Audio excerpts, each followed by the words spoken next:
औज़ुबिल्लाहि मिनश्शैतानिर्रजीम बिस्मिल्लाहिर्रहमानिर्रहीम अस्सलाम वालेकुम वरहमतुल्लाहि वबरकातुहू।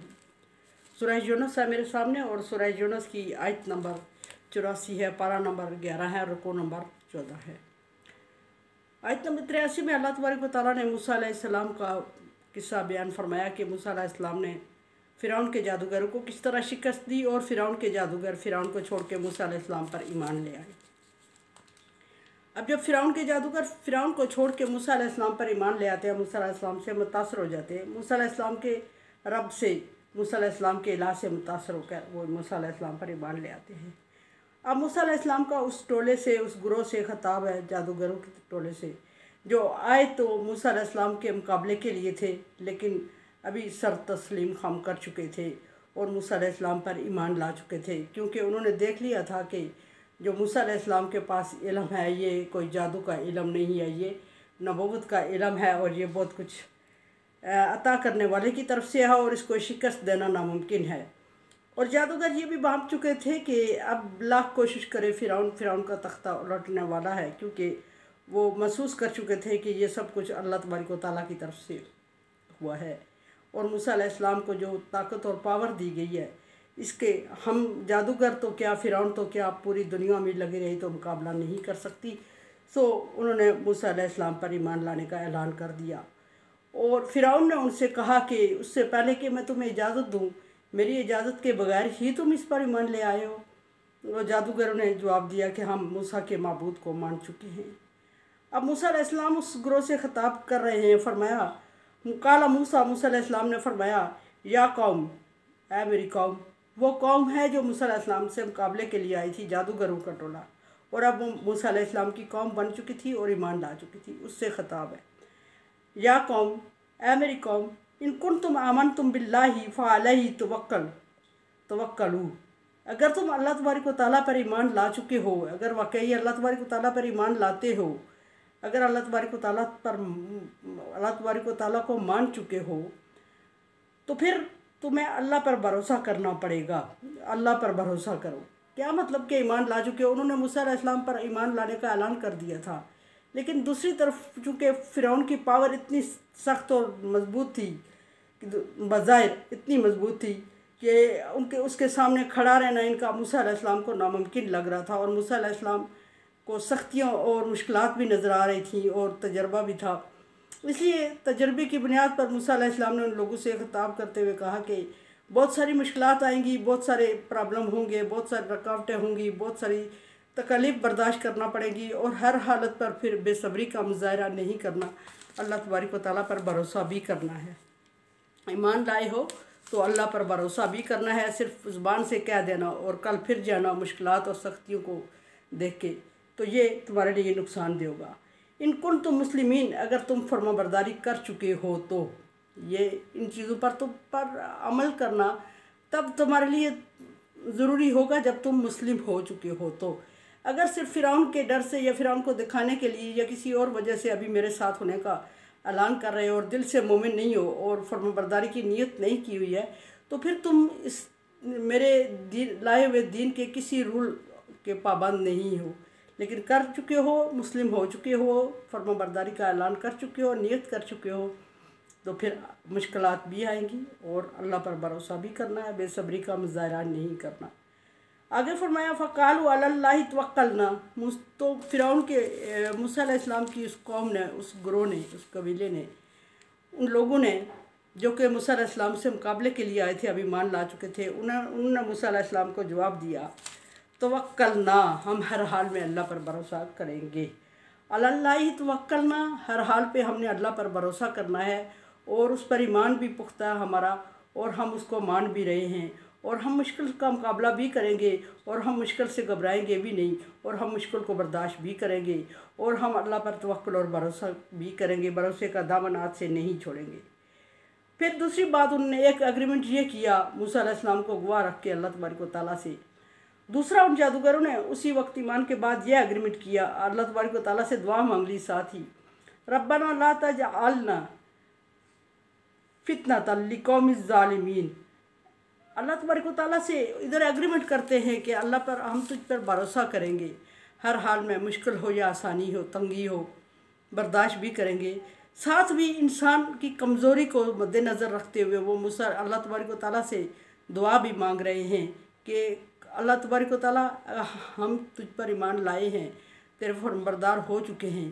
सामने वाली जो कौम है, जो लोग हैं, जो पार्टी है, जो फ़ौज है, वो बहुत ज़ालिम है और हम तनहा उनका मुकाबला कमज़ोर नहीं कर सकते। हम बहुत कमज़ोर हैं, हम इंसान हैं और हम इंसान कमज़ोर है। और अल्लाह तबारक व तआला से ये एतराफ़ करते हुए अर्ज़ कर रहे हैं कि अल्लाह तू हमें ज़ालिम कौम के फितने के सामने तनहा नहीं छोड़ना। रब्बना ला तजअलना फितनतल लिक़ौमिज़ ज़ालिमीन, ऐ अल्लाह तू हमें ज़ालिमों के साथ आजमाइश में ना डालना। और ज़ालिमों की किसी आजमाइश के साथ अगर हमारा मुकाबला है भी, कोई आजमाइश है भी, तो हमें तनहा नहीं छोड़ना।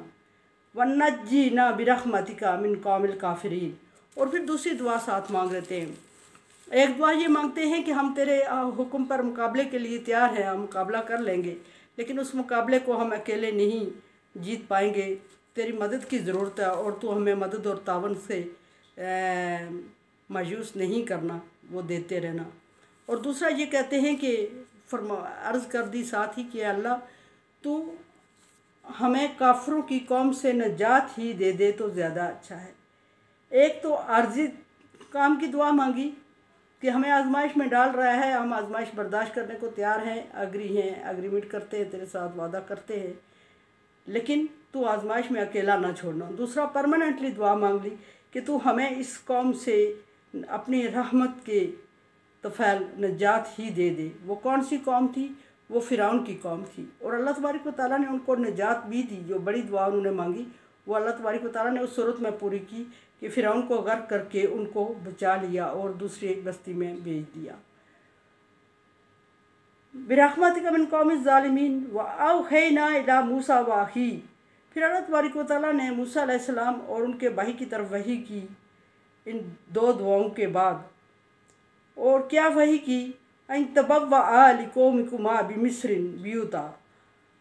ऐ मूसा और हारून, तुम ऐसा करो कि जो तुम्हारे मानने वाले कमज़ोर लोग हैं और उन्हें शहर से निकाल दिया गया है और वो एक बस्ती में, बियाबान बस्ती में रह रहे हैं और वहाँ उनके रहने का कोई इंतज़ाम नहीं है, तो तुम वहाँ उनके लिए छोटे छोटे घर बना लो, अपने मानने वालों के लिए अलग घर बना लो। यहाँ से हमें ये एक सबक भी मिलता है कि जब किसी कौम में, किसी एरिया में कोई लोग मायूस हो जाएं अपनी तबलीग से, दीन से, या दीन के मुताबिक उन्हें ज़िंदगी ना गुजारने दी जा रही हो, या वो मुकाबले की हिम्मत और सलाहियत ना रखते हों, तो उस सूरत में उन्हें किसी दूसरे एरिया में जाके अपने आप को आबाद करना चाहिए। और उस सूरत में उनके चीफ़ पर लाजम होता है कि वो उनकी रैश और ख़ुराक का इंतज़ाम करे, जिस तरह के मूसा और फ़िरौन को अल्लाह तबारक व तआला हुक्म दे रहे हैं कि इनके लिए एक शहर आबाद करो, एक छोटे बस्ती के किनारे पे, कहीं साइड पे छोटे छोटे इनके लिए घर बना लो। वजअलू ब्यूतकुम क़िबलतन। और फिर घर बनाने के बाद घर में रहने वालों की तरफ अल्लाह तबारक व तआला ने मैसेज किया। मूसा और हारून अलैहिस्सलाम तो घर बनाने के लिए एग्री हो गए और उन्होंने उन लोगों के लिए जो बेघर हो गए थे, जो फ़िरौन के जुल्म का शिकार थे, उनके लिए छोटे छोटे घर बनाने शुरू कर दिए और उनको आबाद करना शुरू कर दिया। ऐसा हो गया। जब ऐसा हो जाता है तो फिर अल्लाह तबारक व तआला उस एक बस्ती हो जाती है पूरी मूसा अलैहिस्सलाम वाली। जब मूसा अलैहिस्सलाम उन लोगों को लेके निकल जाते हैं, दूसरी जगह जाते हैं, तो एक बस्ती कायम हो जाती है पूरी। और उस बस्ती वालों की तरफ फिर अल्लाह तबारक व तआला अलग वही करते हैं और वो वही ये करते हैं कि वजअलू ब्यूतकुम क़िबला। और ऐ बस्ती वालों, तुम अपने घरों को क़िबला बना लो। क़िबला का मतलब ये है कि अल्लाह की इबादत के लिए मखसूस कर दो उन घरों को। क़िबला काबा उस घर का नाम है, अल्लाह तबारक व तआला के उस घर का नाम है जिसकी तरफ मुँह करके नमाज़ पढ़ी जाती है, उसको काबा या क़िबला कहा जाता है, समत।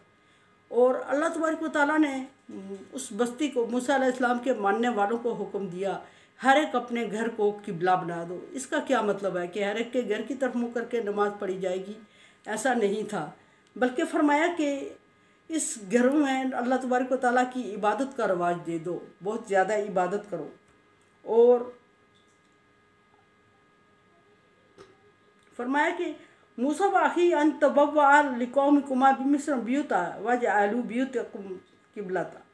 और बस्ती वालों, मूसा और फिरौन, आप अपने मानने वालों के लिए एक बस्ती बनाए, एक घर बनाए छोटे छोटे, और बस्ती वालों तुम अपने घरों को किबला बना दो। ये क्या बात हुई?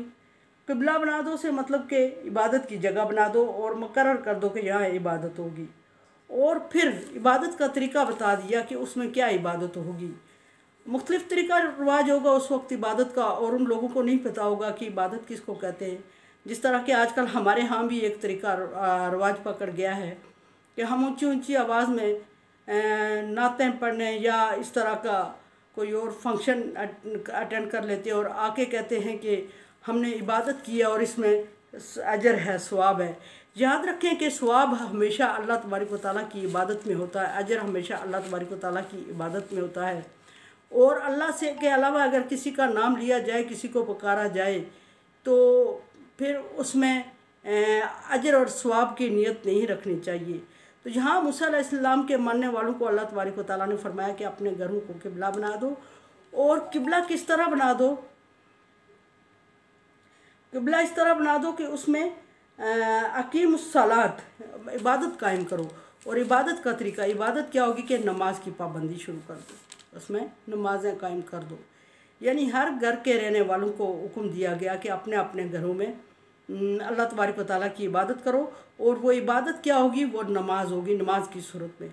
और उस नमाज कभी कभार नहीं पढ़ लिया करो कि घरों में बरकत हो जाएगी, बल्कि नमाज को पाबंदी से अदा करना शुरू कर दो और रेगुलर नमाज पर पाबंद हो जाओ। और अपने घरों में इस तरह और न बिछूना बना लो नमाज को, और तुम्हारे लिए फलाह होगी, कामयाबी होगी, और आखिरत में भी तुम्हारी कामयाबी मुमकिन है। फरमाया कि वबश्शिरिल मोमिनीन।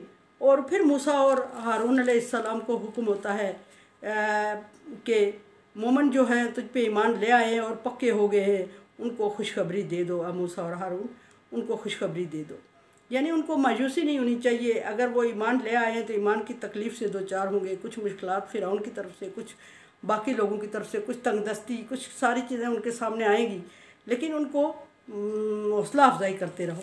अच्छा, यहाँ ये भी साबित हुआ है कि चीफ हो जिस एरिए का, जिस ग्रोह का, जिस पार्टी का, किसी मैनेजमेंट का, तो उस पर यह भी फ़र्ज़ होता है कि वो लोगों के रहने के इंतज़ाम करे, खुराक का इंतज़ाम करे, जिस तरह मूसा और फिर हारून को हुक्म दिया गया।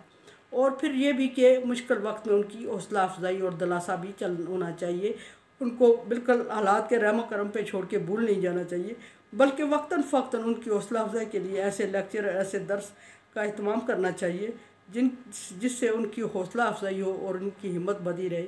ऐसा ना हो कि वो ईमान लाने के बाद, अल्लाह की तरफ मुड़ने के बाद घबरा के अकेलेपन का शिकार हो के अकेला सोचने के लिए छोड़ दें उन्हें, तो उनका ईमान कमज़ोर हो जाए। जब किसी इंसान को अकेला छोड़ दिया जाता है तो वो जो फैसला कर चुका होता है उसमें कमज़ोर पड़ जाता है।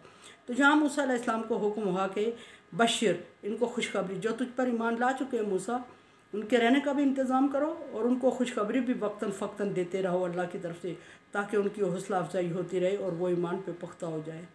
और बस जो ईमान लाए थे उनको हुक्म हुआ कि अपने घरों को इबादत गाह बना लें। और इबादत कौन सी? नमाज कायम करेंगे। मेरे चैनल को आप सब्सक्राइब करें। Thank you so much. Like dislike as you like. मेरे लिए दुआ करें। ला खौफुन अलैहिम वला हुम यहज़नून में कर दे अल्लाह ताला। और कोरोना वायरस से बचने के लिए एहतियाती तदाबीर इख्तियार करें और दुआ भी करें अल्लाह ताला से। अल्लाह हाफ़िज़।